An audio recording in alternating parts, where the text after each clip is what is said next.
За помалку од месец треба да започне годинашнава берба на грозјето. Лозарите задоволни од досегашниот вегетативен период и од временските прилики кои можне поволно се одразија врз квалитетот и родот на лозовите плантажи.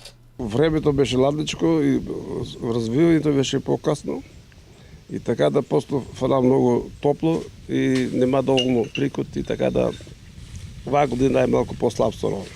А квалитет е добар.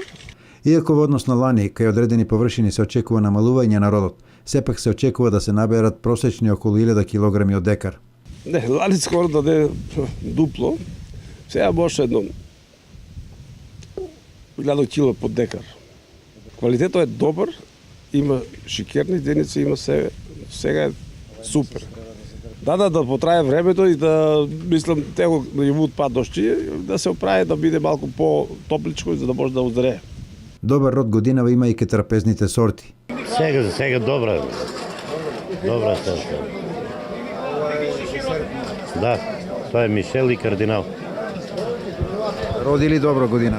Па добра, само вие дождевите треба да ги заштитиме. Сега не се влева некна падна 6 литра една ноќ од 1 до 40 да.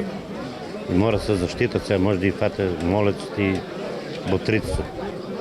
Бербата кога ќе започне на црни? Бербата сега ќе 25 ќе почне. Ќе почне прво да се бере савиньонот, бургонецот и траминецот.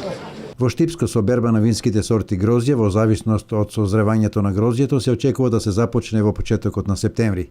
Во овој регион има 3 откупни фирми кои ги прават последните подготовки за навремено прифаќање на пазарните вишоци кои ќе им бидат понудени од страна на производителите.